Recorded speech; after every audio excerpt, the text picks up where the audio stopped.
Welcome back, folks, to World of Warships Legends. I'm Soopa-Dave, and today we have now got the Takahashi, the Tier 8 light Japanese cruiser. And for you guys that may have liked Shimanto, so for me, as the line has gone on, I've liked them a lot more, particularly starting at Amano. Uh, in Shimanto is pretty good, and this one is no different. So statistically, when you look at Takashi and Shimanto, they're exactly the same, guys. The difference being with an upgrade to the hull that you get more health on Takashi, and you get one more sonar and four more torps. So for the most part, they are pretty much identical. So if you like Shimanto, you're gonna like Takahashi. And to be fair, I really enjoy it so far. With that being said, let's take a look at the commander. If you are free to play, Yamato is absolutely a good way to go with this. Um, but for our inspirations, we're using Kuzanov and Membeli, and for our um, skills on Haguro, we are using Beyond Range, Igniter, Hellfire, Fixated, and a Refill Station. This ship, like I said, you could go with fully packed if you want, but getting the reload down on these light cruisers can be super beneficial. But let's go ahead and take a look at the upgrades. This ship is a little bit inaccurate, so I did do take Aiming Systems Mod 1 for our first mod. For the second one, we're taking Propulsion. That does come in handy on this. For the third slot, Concealment is always, and the fourth one, main battery reload. The turrets turn so quick that you're not even going to really notice the turret traverse. Not to mention that, but these do have the 360-degree turret, so not only that, they turn quick, but they're pretty much always pointed where you want anyway. And for you can see I don't have mine fully upgraded. I don't just use XP to unlock ships generally or upgrades to start off with, but the firing range will help. It is not 15 kilometers, these are bugged out. And then honestly, I would take the hull, and then for the last one, I would take the torpedoes. Um, for the loadout, as you can see here, you have four sonars. They're okay. They're kind of short, to be honest with you. They don't last very long, but they're still handy. You get four of them.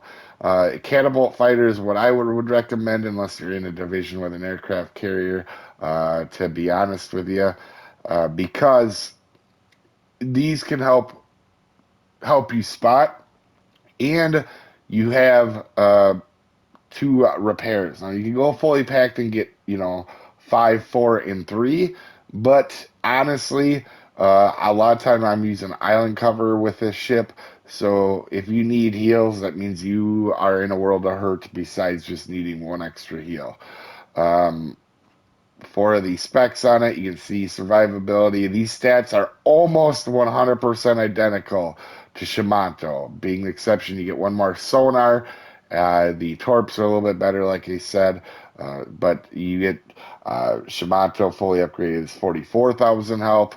So when you do get your upgrade here, this will have a little bit more health, but the guns are exactly statistically the same. 100%, they're the same things. You get the 12.1 reload on this build, and even with that penalty to the turret traverse, it's still 7.1. Now, these ships, everybody that doesn't like them doesn't realize the HE actually hits. Sure, you can start fires with it, but the HE really does hit really well. You guys have seen, I think on the I don't know if it's come out yet, but the Amano, we had the damage record for a little bit there. It's been broke now, but we did it without a witherer. We mostly HE. Now, in these ships, you have to be willing to shoot AP because the AP really isn't bad in them.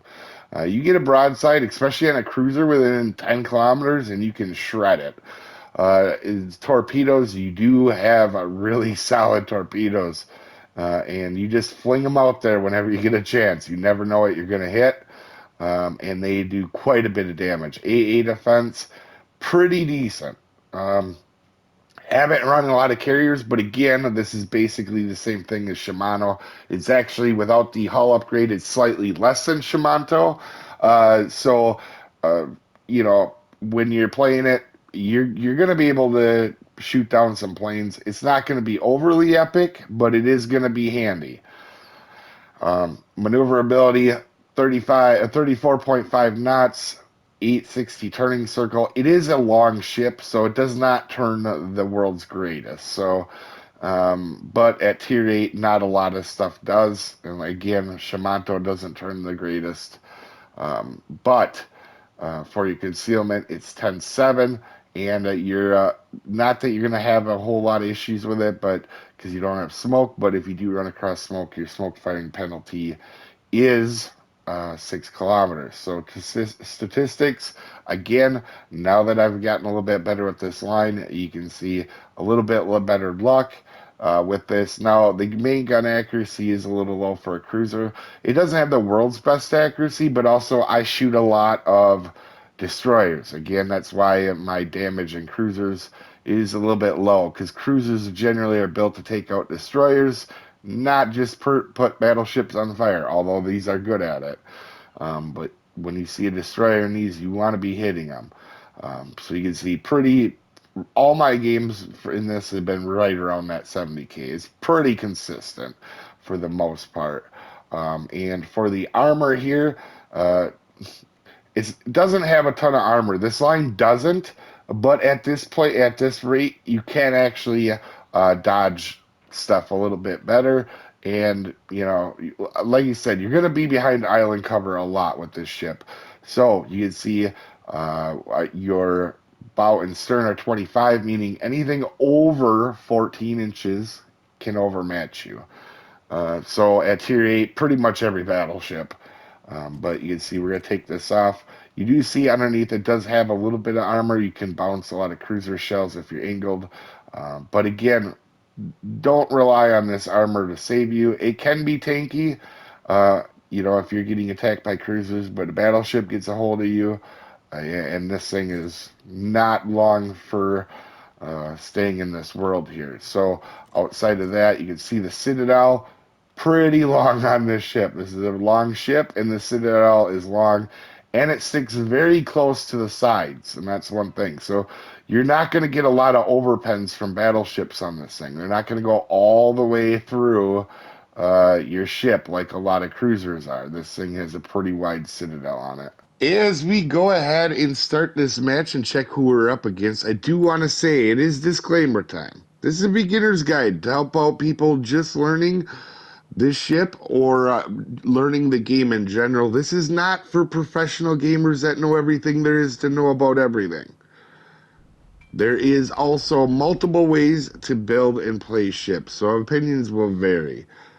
I am just a above average player. I don't claim to be the best player in the world. I just am a pretty darn good player. So I do make mistakes. You're going to see some in this match. And also, you didn't come to this video to see how to pronounce names, as I am very terrible at slaughtering other beautiful languages. It's almost an art form, so keep that in mind when you're watching this, guys. With that out of the way, we are at Hotspot. We're bottom tier. Obviously, we have legendaries in here. And why is that important? Because you can see by the beginning of the intro of the video, I am not even upgraded. So, with it in its current form, this thing is actually in this match slightly worse than Shimano at tier 7. We have a little bit less health and a little less AA and some other things. But anyway, for the most part, we're kind of like a tier 7 in a legendary match, so we got to be somewhat careful. So you can see we're going for island cover, and we are, in fact, dumping torps out. We're not going to shoot Marlboro, because 2 reasons. First of all, Marlboro has AP loaded. He is absolutely going to shred us here. And not only that, there's just no reason to be the first person spotted on the team. There just isn't. So we're going to go ahead and move up. And take a look at an AFK cruiser there for a second. But we're going to go behind this island cover. So my first thought is kind of get back here and then just hold up and and help on, with our two destroyers. There's two destroyers over here. So you figure there's got to be some spotting. And this match is going to be completely about patience, guys. I don't play in divisions, so cruisers can be really tough to play. They're actually one of my favorite things to play, but they can be tough when you don't have spotting. And that's okay. Our destroyers don't do a bad job. I'm just saying be patient. We're going to back up. We're going to help on the Jutland here. Try to get him out of there. Obviously, he's behind the mountain, so we're going to try to put the Alaska on fire here. So I am obviously cautious about Alaska, but being that he's shooting HE out of his guns, I'm not too concerned. So, I mean, I gotta be careful, but it's Alaska shooting AP at this thing would absolutely destroy it. So I am trying to be careful, but I'm not overly worried. One thing I'm trying to do is get rid of the Alaska and the Borgo, particularly Alaska, because he can get rid of our destroyers. And I'm pretty sure that's why he had HE loaded, is he wanted to radar and get rid of our destroyers. So, like I said, uh, we're being patient. We're gonna move up because I was getting spotted behind that island because of the ships on the other side. So we're gonna go over here and use this island, and we're just gonna stay kind of undercover. And obviously, when the Borgo's spotted, we're gonna go ahead and try to light him up on fire. That's a really easy play to do. And like I said, our teammates are trying to do the best for spotting. It's not like they're hiding behind the mountains back here, so I'm being real patient.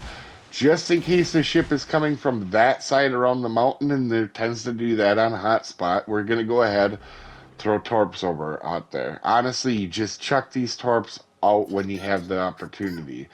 We're going to go ahead. We see Marlboro is kind of rushing in. Marlboro can absolutely shred us with the AP. If Marlboro loads AP and it happens to be what a lot of people build, like the Nelson build, uh, it's not going to overpen us and it's going to hurt us real hard with all them guns. So, not a lot I can do at this close range to a Marlboro. So I'm trying to help out with the Alaska and the Borgo. Mostly Alaska to get off, to get that radar off the board. Um, I think when people play, they forget to support their destroyers, and they want to complain about their destroyers not spotting. But if there's a radar cruiser harassing them, there's not a lot they're going to be able to do sometimes. So we're going to do our best to help out on that front. They're doing a pretty good job for the most part on Marlboro. I actually thought this was going to be real bad for our destroyers at this point, but they did a pretty good job, surprisingly. Credit to these teammates on this team. We didn't really have bad teammates. The enemy was pretty solid too, as well. This was a fun match, and it was a very tough match. It was hard for me to be patient because I'm so aggressive. And you can see that HE is shattering a lot on Alaska, but again, just trying to get it somehow trying to help get rid of him. At this point, I actually didn't realize Alaska was in the Borno. I didn't realize they were both in a group together. You're gonna see later. I start to realize that. You'll see me at some point look at the teams towards the end, and I'm like, it's kind of interesting that they've been kind of tucked in and they've been working on and helping out each other. So you can see I got spotted for a second. So I'm thinking maybe that cruiser's going to start coming through that gap, or that destroyer, that Shimakaze. And the last thing we want to get is hit by a Shimakaze torp. But as you can see, our um, Yamato to the right absolutely thumps Marlboro. Marlboro is a very good ship and can be tanky, but it also can die very easily if you get over angled where something like a Marlboro or something like a Yamato can hit you. It doesn't last long that way. Yeah, but you can see we're spotted, so I instantly know here, um, that if he's not seeing the guy right there and I'm spotted, he's clearly behind me. So I start moving forward just to make sure I can dodge torps. And we're gonna go ahead and uh, try to go ahead. The Yamato's asking for help, but we're gonna worry about the Alaska and try to help them out. But we know the destroyer's behind us, so you can see I'm kind of keeping an eye back there. You know, like I know he's back there. We're gonna throw some torps out there just to, uh, or aim to throw some torps out there. But then he gets spotted, and we are 100% gonna help take out Shimakaze here.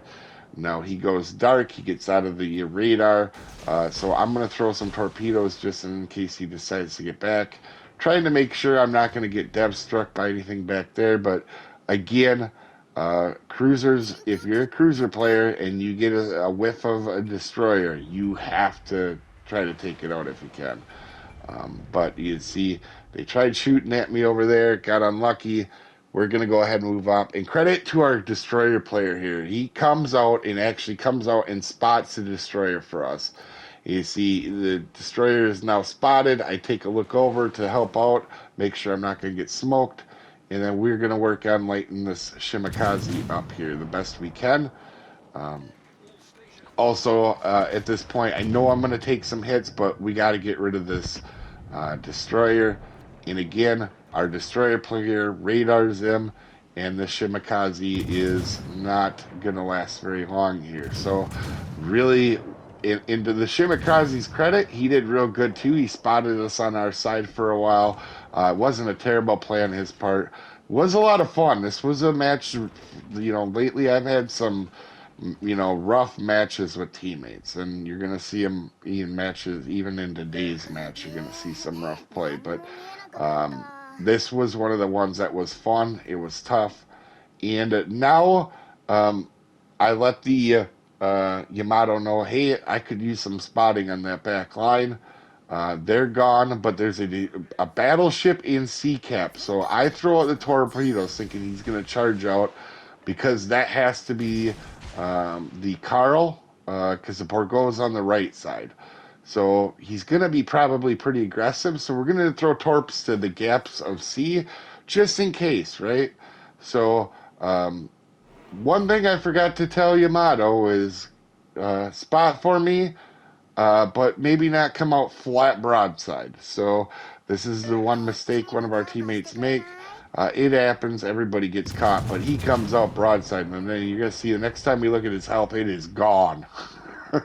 Now, as to credit, he does slap Burgo back there, but again, not worth it for about 30 seconds of spotting. Yamato could, he could have definitely bow take the Burgo a little bit better or turned out or something. That was probably not the best move, but it happens. So you can see, though, that Alaska and Borgo hit him pretty good. And this is a point where I realized these guys are probably going to start to be aggressive. They're going to get rid of, Yamoto, and get rid of the Yami, and they'll probably be aggressive. So I told the Moines to back up. I'm like, hey, we don't need to lose this. And to his credit, he does actually try to back up. And I'm going to try to get a different angle over here. As you can see, we do hit that battleship that came out. So that was a good torp placement. And we're going to go ahead and try to help light him up here for a second and try to stay up on this mountain. But my game plan here originally was as they just absolutely shred him. The other Carl shreds him with torps.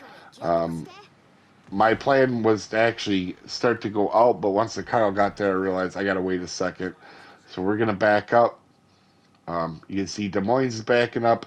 We have the points lead and the ship lead. So there's no reason to win harder at this point, in my opinion. So that's why, like I said, in this match, it's like being patient. We know that these guys are probably going to charge up.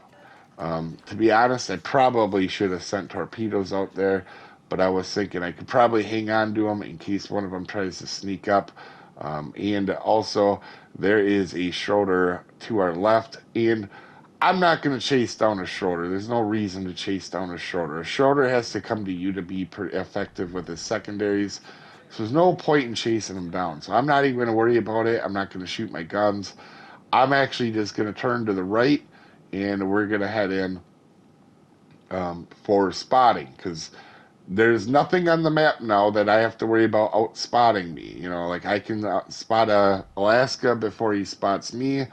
The in the same with the Borgall. Obviously, we have a battleship focusing on the Schroeder, which to me, we don't even have to really worry about that Schroeder, but you can see I'm trying to let the Des Moines know, hey, do you got a radar you could use? You know, I need, you know, he's in there. Can we get some spotting? Now, he actually pulls out, I think, oh no, he does radar. I don't know what he did there, actually, wasn't seeing, but he gets spotted for a second. So I know Bargo's behind the mountain, so I can actually worry about the Alaska, try to defend this cap. Our destroyer's going over to sea, so I figure if I hold on just for a couple minutes here at the end, we have this. It'd be really hard for him to win at this point unless all our teammates just do something real crazy. You can see uh, Alaska. I do spot Alaska. We're going to just tap him for the cap here. And this Alaska's been shooting HE the entire time, basically. So as you can see, there's more HE coming from him. So I'm not overly worried, and I'm trying to make sure that I get far enough away that if I want, I can just disengage and stop shooting if he hits pretty hard. And we're going to send some torps in case he does try to chase us, because that could be a thing. But like I said, Burgo's behind the mountain. There's not much help that Alaska's going to get here. And we do get a fire on Alaska, and we're going to work on keeping him from getting this cap. At this point, it's more about just, you know, winning the match. You can see I'm out far enough that if this goes bad on me, I can completely disengage. He does switch to AP. Like I said, I think a lot of these players are pretty decent. I don't normally use HE in Alaska, but if he was trying to get rid of destroyers, I could see why he was kind of using that. But anyway, we're going to go ahead. He's actually backing up, which is fine for me because the match is almost over. So I'm not too worried. I was more worried about him charging, to be honest with you, because in all honesty, Alaska could absolutely destroy me if he had AP loaded and when I was broadside. Just it could absolutely shred me. So you know, it's at the end of the match here. We know we got it won. Even if we lose a ship here, it's not the end of the world. And we do, you know, obviously have 3 of the caps, but so over right here, it's pretty much about over. Letting our guy know, hey, back up. There's no reason to lose this, you know. Because if Des Moines goes down and our battleship to the Schroeder, then we could lose. But right now, we're a pretty safe bet to win this. And like I said, credit to the team. It was a pretty solid team. And you're actually going to see some pretty balanced scores here at the end. But we're going to take a few extra freebie shots here at Alaska. Just because we have the opportunity. But again, super patient in this match, in a match where with no upgrades and bottom tier, you know, it should have been a struggle for me, but I was patient, you know, made some smart plays, really, in my opinion, played a pretty solid game for the most part. Didn't have any major mistakes, which is unusual for me, but 92,000 damage. But we got rid of it. It helped get rid of a destroyer. You can see we were top of leaderboard, but we had some decent teammates there. So kudos to them and the Begral and the Alaska that were in a party. Definitely did help out their team. So good, fun match. Anyway, let me know what you guys think of the ship down below. You guys have a good one. I'll see you next time, folks.